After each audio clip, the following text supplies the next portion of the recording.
Good morning and welcome back to Retirement with Jim. And if you're new to my channel, welcome. On this channel, it's all about my journey into retirement and retiring on a modest income so that you can actually still retire. So it's a look at my journey, what I do, what I've done, and how things go, and let you know what's in store for you, especially if you think you're not able to retire. I'm not a financial planner or advisor, so please keep that in mind. I don't offer that kind of advice. I just simply offer a glimpse into my journey. So with that, let's go ahead and get started. So we're going to look at 10 things that you need to do before you retire. So number one, you're going to plan. You're going to do a lot of research. You're going to be looking at a lot of different things, trying to get as much information and get yourself, as best as I can say, educated about the subject of retirement. So cover a wide range of things, so you're going to plan. So with that, you're going to look at the second thing. Where is your income coming from? So is it coming from Social Security? I know some say it won't be there, and maybe one smart move is to plan as if it isn't going to be around, and if it is, it's a huge plus. Is your money coming from 401k, Roth, IRAs? Very seldom are pensions if ever available anymore, but where is your income going to come from?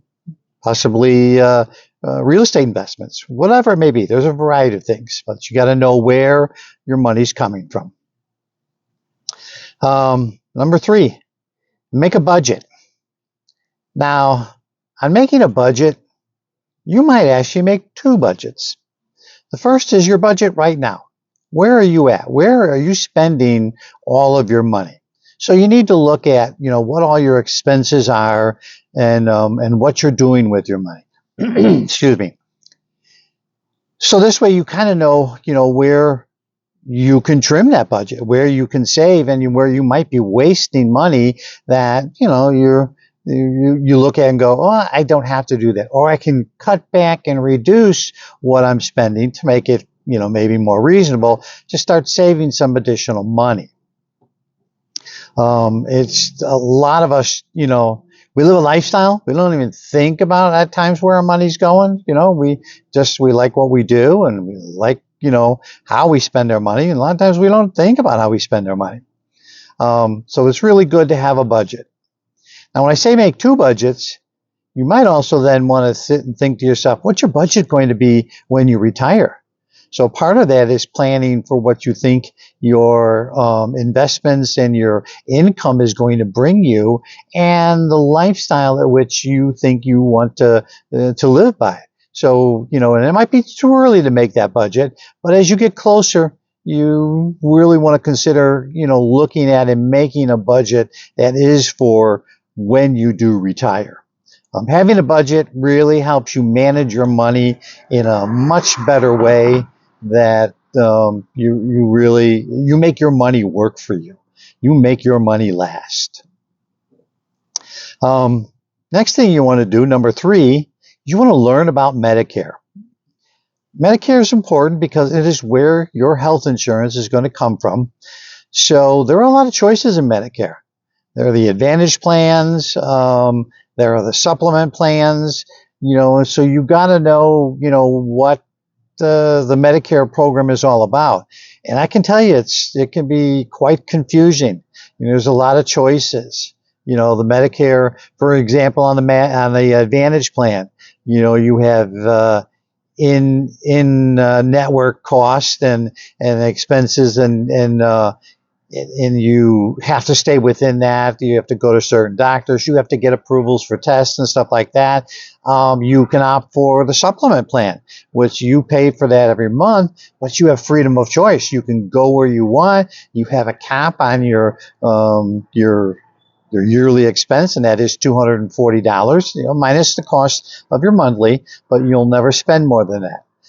So you really want to learn about Medicare because Medicare can affect you and will affect you in one of the most difficult ways, because as you get older, you have to expect that you're going to have some kind of healthcare needs and issues.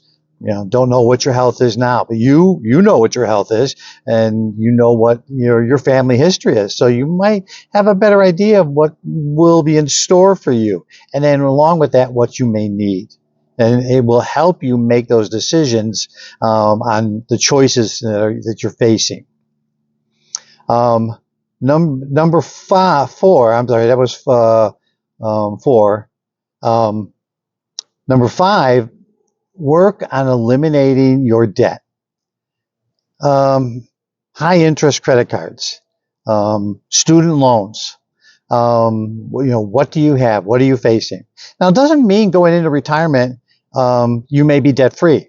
Today's world is different. And many people will still have a mortgage, or if you don't have a mortgage, you might have rent, unless you get to that point where you're lucky and your house is paid for, but you have to look at, what your situation is.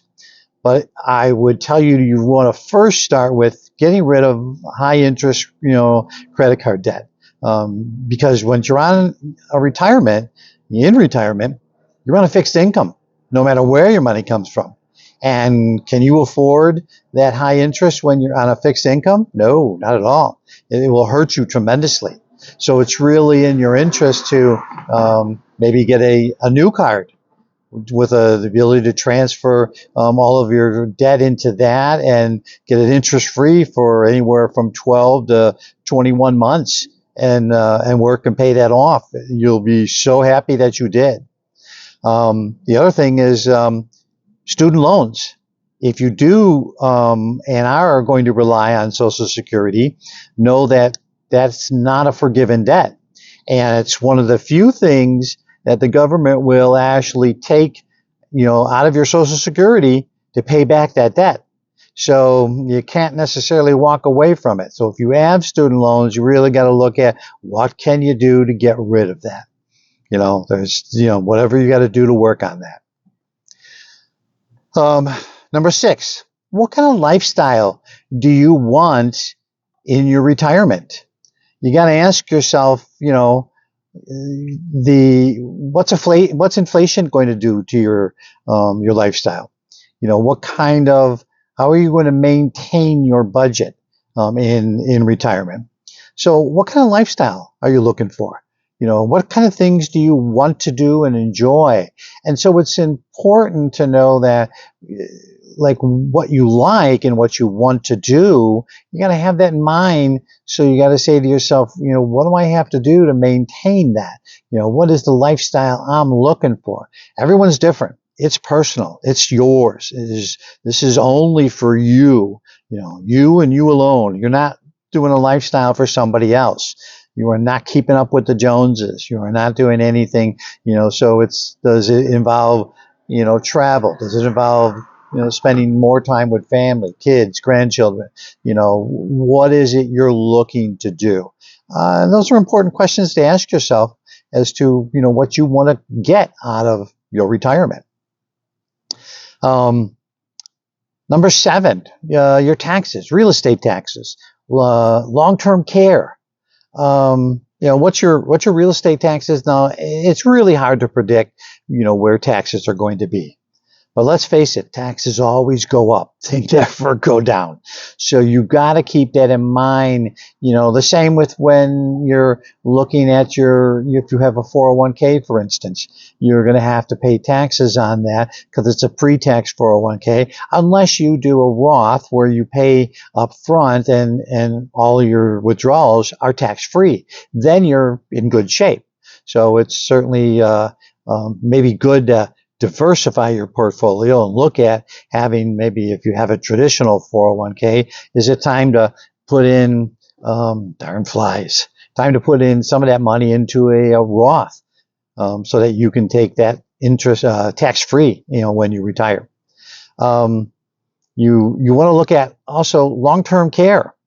What's your history? What's your health history? What's your family's health history?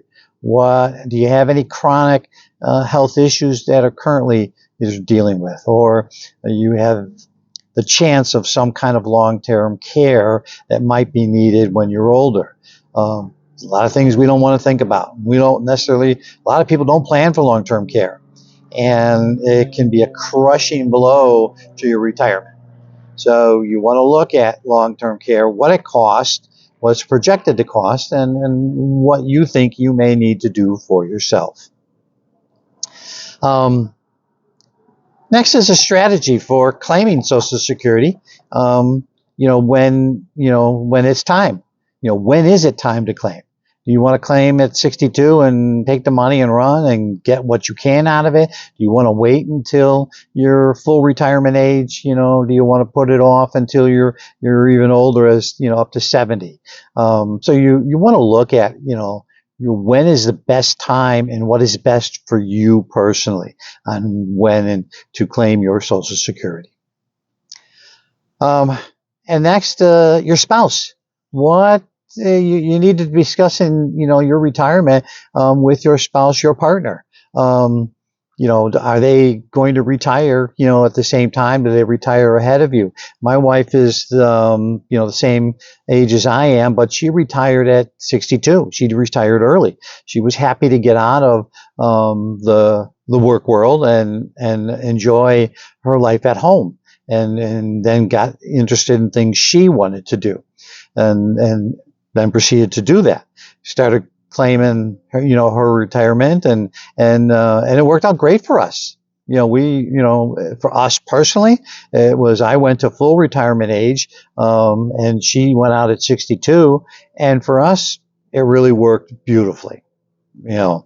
So you got to think about and make sure you're, talking with your spouse and your partner about what you want to do and, what the plan is.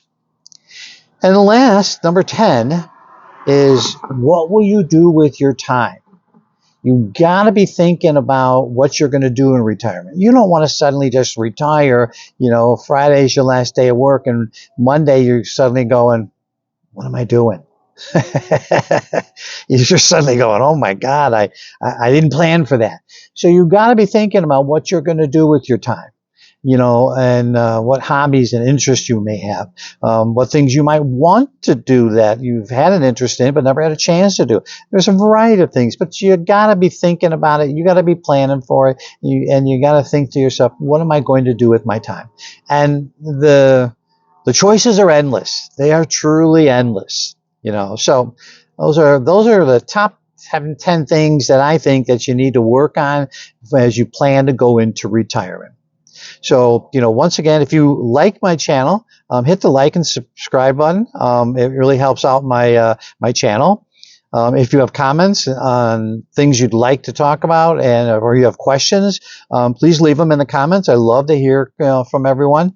And so, with that, I'm going to say I will see you in the next one.